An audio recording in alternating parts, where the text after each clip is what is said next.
original.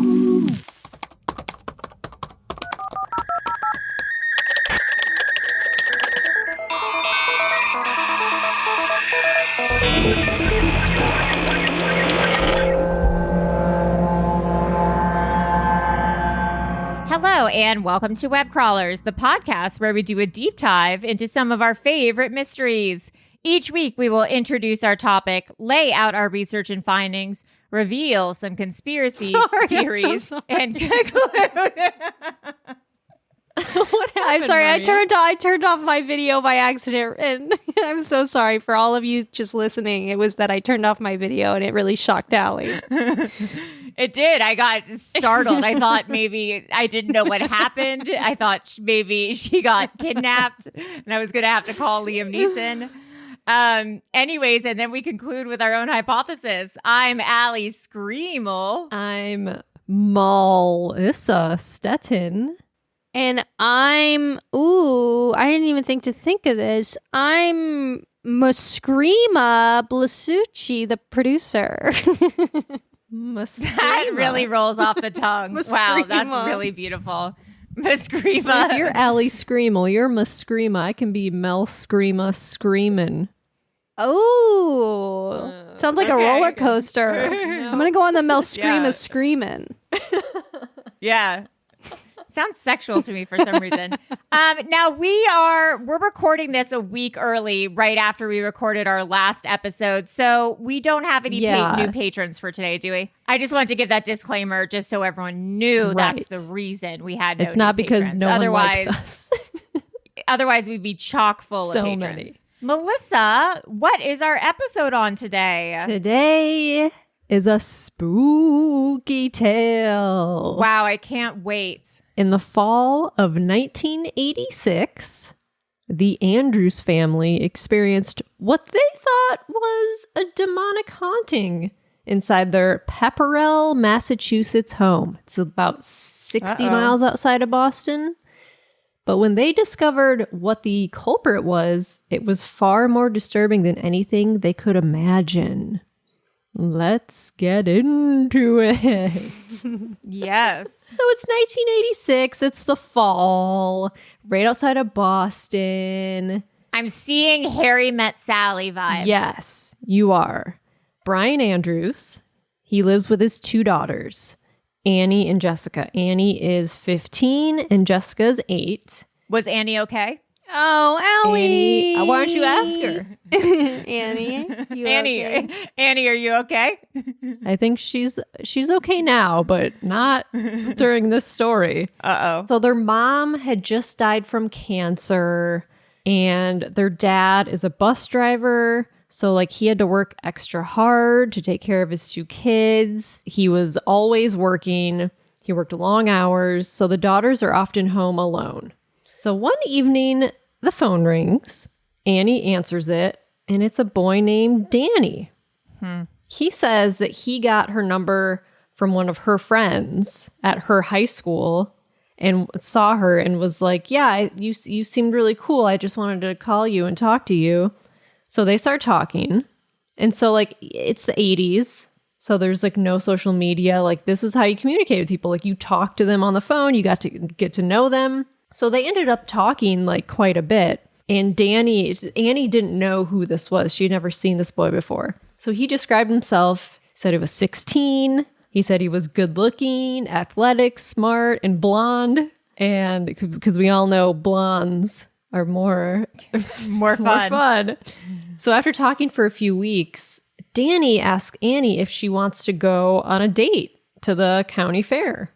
And Annie's like, yes, please. Oh, God. So then Danny comes over to Annie's house, and she was pretty shocked to see that the guy he described himself as was not him.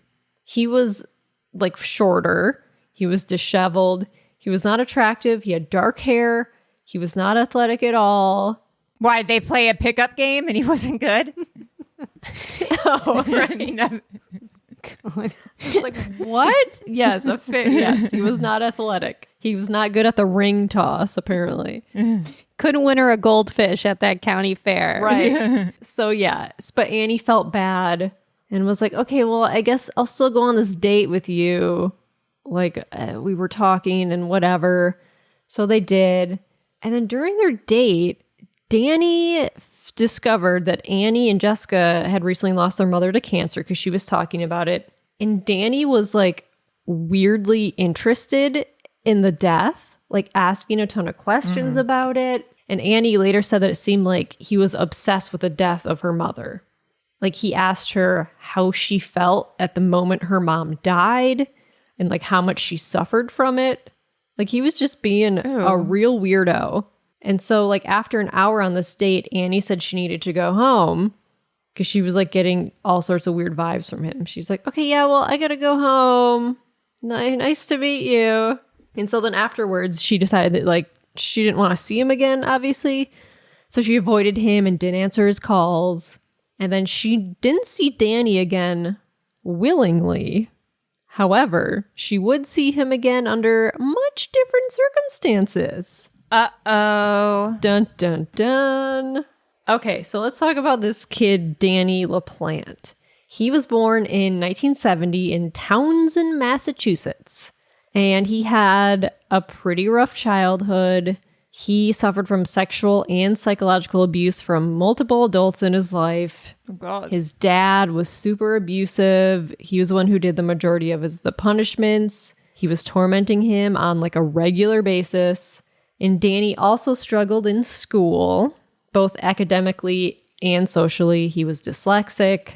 He didn't have a ton of friends. And the very few friends he had called him weird and creepy. So he was referred to a psychiatrist for his abnormal behavior and lack of hygiene. And he was diagnosed with ADHD. But then his psychiatrist started sexually abusing him as well. What? So that just added like another horrible layer to the abuse he was receiving from his dad. So he had just a terrible childhood. So then Danny started stealing from people and breaking into people's homes. And like he would not only steal things, but he would leave items behind. And he would also move items around in people's homes in such a way that it was like clear that someone had entered the property. But like it wasn't that obvious so people would notice. So like people would come home and be like, did I put that there? Oh, weird. I must have put that there. Like they didn't, like he would just do that to fuck with people. So like eventually he was just breaking in homes like for fun, just to like torment people. Like a real Jesus psychopath. Christ. Okay. And then one night, Annie and her sister Jessica wanted to contact their dead mother. So they performed a seance in the basement. Oh no. And nothing really happened from the seance. And their dad came home from work and told them to knock it off. He's like, don't do that. Like, what are you guys doing? That's insane. And so they went to bed. And then later that same night, they heard a knocking against their bedroom walls as they slept. They assumed it was the spirit of their mother. Oh no. And they started asking it questions. And then it would reply by knocking and tapping on the wall. So they're like, oh my God, our spirit of our mom is here and it's communicating with us. So this went on for several nights. And over time, objects in the house began to disappear. Like items that were on a table one day would be thrown on the floor. Furniture would be moved around the rooms. Oh, Jesus. They would make a bowl of food. And if they would walk away from it and come back, the food would be gone. Oh, God. And the doorbell would ring. They would answer it. No one would be there. So Annie and Jessica thought they were being haunted by a demon. Of course. That's what I would think for sure. And their dad, Brian, he didn't believe them. He thought the girls were doing this themselves. They told their dad that they let a demon come into the house during their seance. But the dad was like, yeah, sure you did. He assumed his daughters were emotionally struggling with the death of their mother. He thought they were just like acting out. So one night in January of 1987, the girls were home alone watching a movie. Their dad was at work and they hadn't heard this knocking for a while, but then it started up again. Oh no. It was so constant that it was like making them go crazy. But this particular night, however, it seemed like the noises were not coming from the walls, but from the basement. So their dad wasn't home. So the girls grabbed a knife from the kitchen and decided to go down to the basement to check it out. And when they got down to the basement, they saw something written on the wall in blood. Oh my God. It said, "I'm in your room, come and find me." Oh, Jesus. So the girls freaked the fuck out.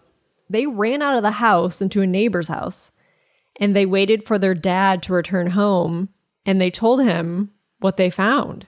So the dad calls the police, and then they go inside the house into the basement, and the police touch the writing on the wall, and it's ketchup. Oh God. And so Brian still believed that it was his daughters doing this. Oh, Brian. He's like, "You guys, you have to knock this stuff off. I get it. You need attention. Your mother died." And so he made them go to counseling to help them cope with what he thought was the grief of losing their mother. And then several weeks later, a similar incident occurred. So again, the girls heard knocking sounds, but this time it sounds like it's coming from upstairs in Annie's room. So they go up to investigate. And when they entered the room, they saw another message written in what they thought was blood. It said, "I'm back. Find me if you can." This would be so scary if this was happening to you. This would be so terrifying. And your dad didn't believe you and you're like a little girl. And you're in counseling, telling them. They're like, Yeah. Sure it is, sweetie. Sure it is. So the same thing happened again. The girls ran out of the house. They went to the neighbor's house. They called their dad to come home from work. And so Brian came over to the neighbor's house. The girls were crying and terrified. And even the neighbor was like, "Yeah, I don't think they're making this up. They are obviously disturbed. Something for sure was happening." So Brian went inside the house to see what the hell was going on. And when he got inside, he noticed that a lot of stuff was out of place. Every TV was turned on. Stuff was thrown all over. So he was like, okay, obviously it's not my daughter's doing this. Oh. So Brian went up to Annie's room and he saw the thing written on the wall. And he also saw a picture of Annie on the wall with a knife stabbed through it. Oh my God. And there was another message was painted that said, "Marry me." Oh, Jesus. And then Brian saw a figure on the other side of the room. It was a young boy dressed in the clothing of Brian's deceased wife. What? Yeah, he was wearing her makeup. He was wearing a dress and a blonde wig, and he was holding a hatchet. Is this a true story or is this a fake story? It's a true story. That young boy was Danny LaPlante. This is so This sounds scary. like an urban legend. This sounds like I the know. urban Yeah, this legend of sounds Danny fake. LaPlante. Yeah. It's real. This is really what happened. It's real. This is Oh a real my person. God. You Google him, he's real. So then, Oh my God. so then Danny lunges after Brian, but Brian runs out of the room. He slams the door. He runs outside. He calls the cops. But Brian doesn't see Danny leave the house at all. So he waits outside for the cops. And when they arrive, they discovered why it was so easy for Danny to disappear all of a sudden. An officer found a hidden crawl space behind a cupboard, which was built into the wall of Annie's bedroom. Oh no. And when the officer opened the hatch, he discovered Danny LaPlante curled up inside. Shut up. He was inside the house. In the house. And so the officers arrested Danny, and then they did a thorough search of the home.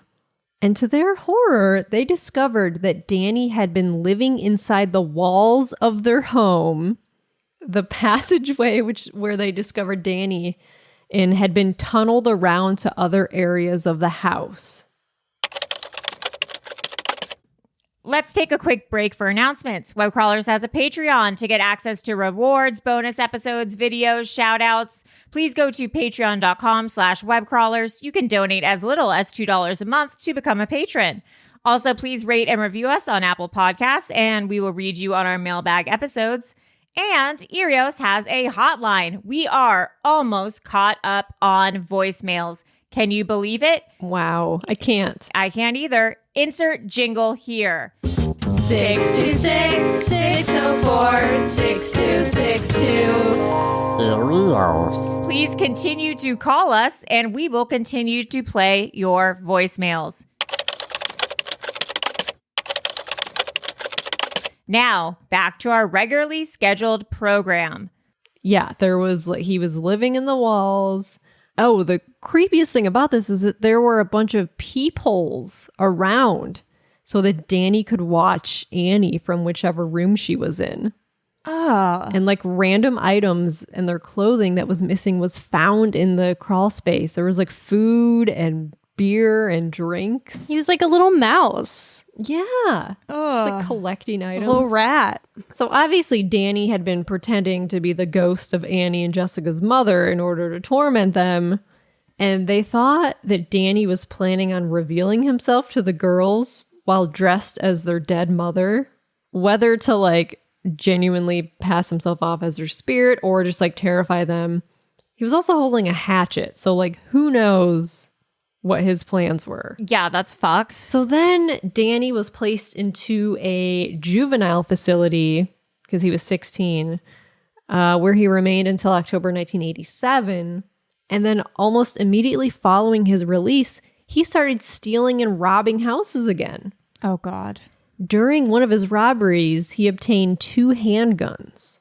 And then on December 1st, 1987, he broke into the Gustafson family home, which is like a half-mile from his own house. Inside the house, he saw Priscilla Gustafson, 33. She was pregnant, and her 2 young children, Abigail and William. Oh, no. And Priscilla's husband, Andrew Gustafson, was at work when Danny invaded his home. And when he got home, he discovered a horrible sight. Oh, God. Andrew discovered Priscilla laying face down on her bed. Her pillows were covered with blood. She had been shot multiple times in the head. And so he called the police, and then they discovered the bodies of Andrew's 2 children in different bathtubs. They had both been drowned. Oh, my God. So, like, it didn't take long for the authorities to link the Gustafson family murder with Danny. The police tried to arrest him, but they found that he had just fled. Oh, Jesus. He like ran into the woods. So there was a manhunt. And then a few towns over from Townsend, Danny broke into a woman's home and kidnapped her in her car. The woman escaped, but Danny was spotted by someone who had seen his picture on the news. And so Danny was discovered hiding in a dumpster 48 hours after the manhunt for him began. So when he was searched, there was some hair belonging to Abigail Gustafson was discovered on his sock. So like that was enough evidence to convict him. Good, thank God. And a year later, he was sentenced to 3 life sentences for the murder of the Gustafson family. Thank God. Jesus Christ. And then since his incarceration, he has shown no remorse at all for his actions. From 1988 to 2014, he attempted to sue the courts multiple times for violation of his rights. In one case, he claimed that the prison system violated his religious rights as he was allegedly a practicing Wiccan. Therefore, he claimed he required sufficient materials in order to carry out certain satanic rites, but had been denied by the prison officials. Okay, well, first of all, Satanism and Wiccanism are, or I don't even know if it's Wicca are 2 entirely different things. And one of the like major tenets of Wicca is like do no harm. So he was acting a fool. He's talking out I of would his love asshole. Allie in like as part of the jury, like telling the other jury members that, being like, "Okay, guys, listen. This is important. Here's the main problem. I know he killed some people, but here's the real issue. This is a problem. I can't not say anything. I can't not hold my tongue on this anymore. This is eating me alive." So Danny was apparently asking for dragon's blood, honeysuckle, and black opium. This guy. To like do some weird spells or something. And the Wiccan community was like, they didn't claim him or anything. They're like, we don't know her. No, that's not. Yeah, we don't know her. We don't know her. So then in 2017, however, it seems that maybe Danny has finally come to terms with his actions, although he was appealing for a reduced sentence. And he said, I do not have the words to fully express my profound sorrow, but I am truly sorry for the harm I have caused. From the very essence of who I am, from the depth of my soul, I am sorry. Yeah, right, No. Dude. I don't believe you. I don't believe you. But fortunately, his appeal was denied, and he's going to spend the rest of his life in jail with no chance of early release. And Andrew Gustafson, he passed away in 2014, so he wasn't around to hear of Danny LaPlante's imprisonment for good. So that's sad. But however, upon his deathbed, Gustafson allegedly claimed, don't ever let him out. He should rot in prison. I agree. I wonder if you are born a sociopath or if you can be made a sociopath through events that happen to you. I think it's probably both, because this guy had a very shitty childhood. I'm sure that had a lot to do with it. But also, yeah, I'm sure some people are born into like loving families and they just like, for one reason or the other. Oh, here's something from Scientific American. Can you make a sociopath either through brain injury or types of trauma? Psychologist John Watson, the founder of behaviorism, once said, give me a dozen healthy infants well-formed in my own specified world to bring them up in, and I'll guarantee to take any one at random and train him to become any type of specialist I might select. This reminds me of that Twitter thread 2 years ago. Someone living in the walls. Do you guys remember this? No. So this guy, Grady Hendrix, started writing this scary story. Oh, it's kind of ringing a bell. He starts off by saying, this was October 30th, 2019.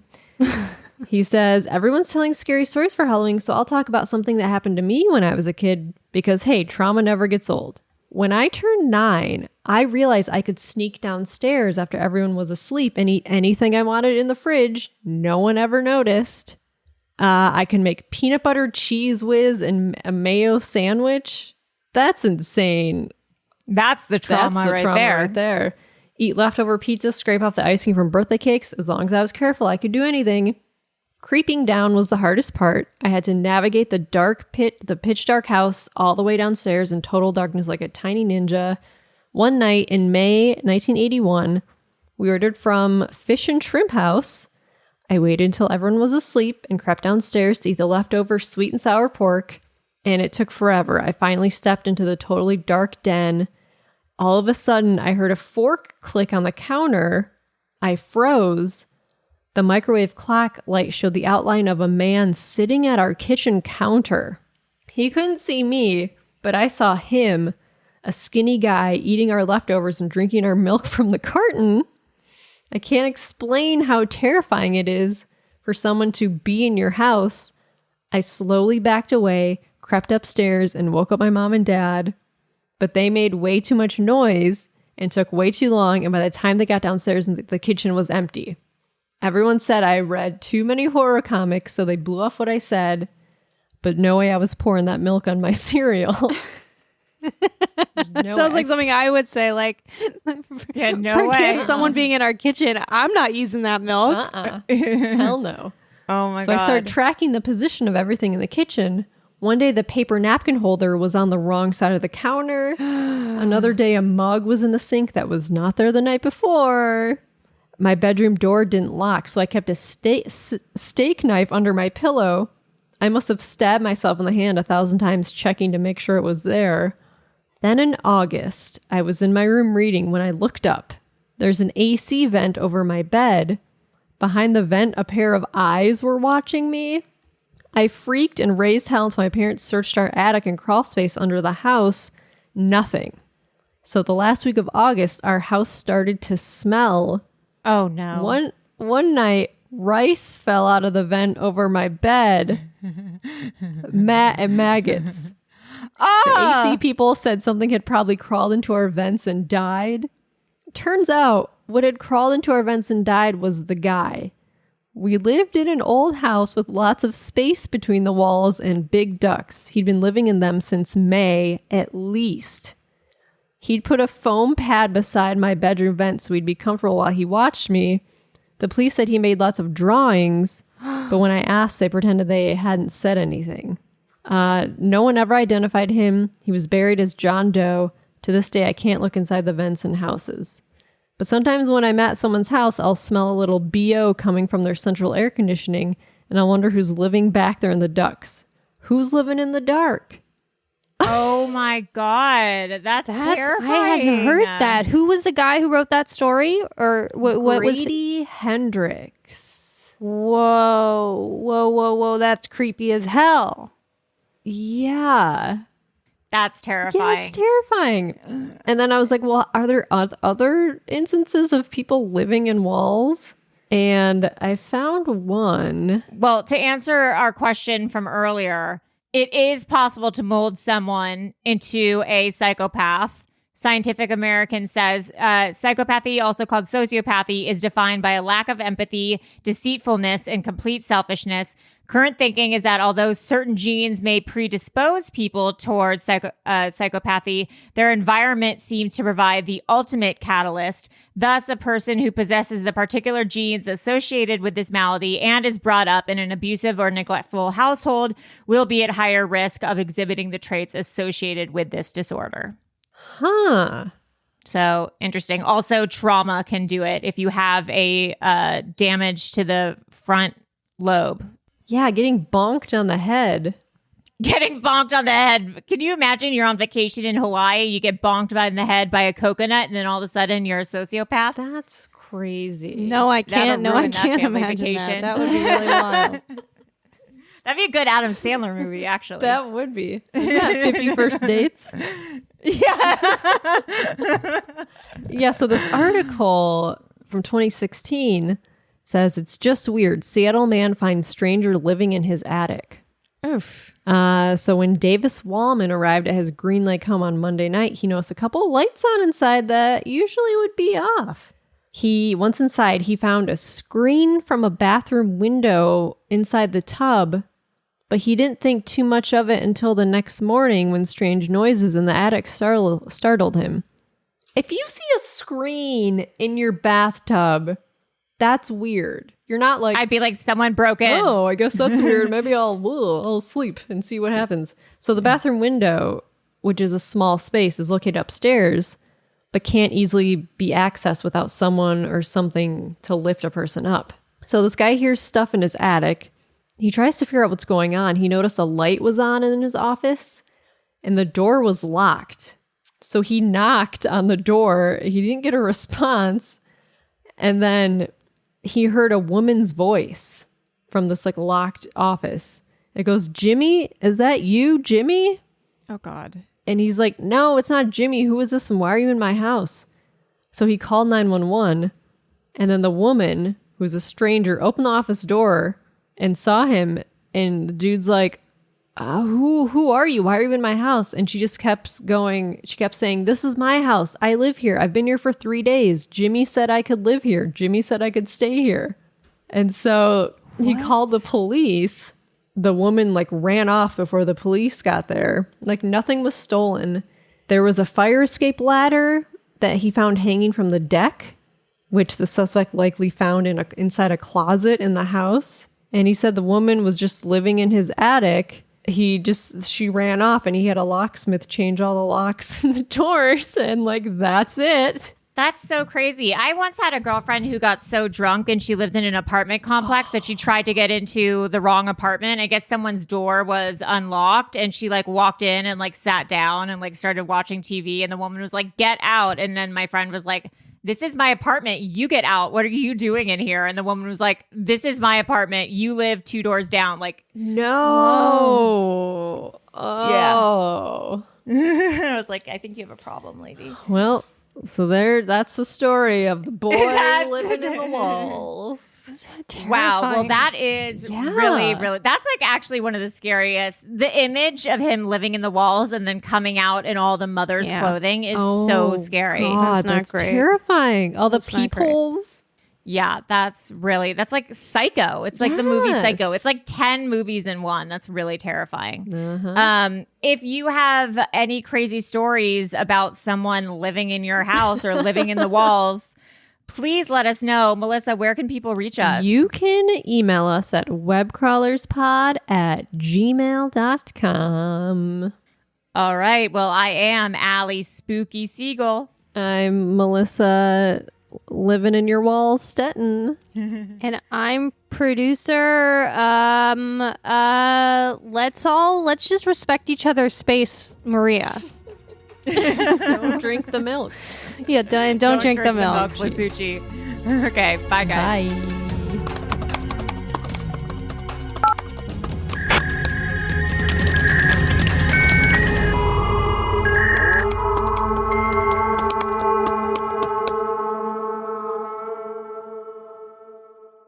An Erios original. Powered by Acast.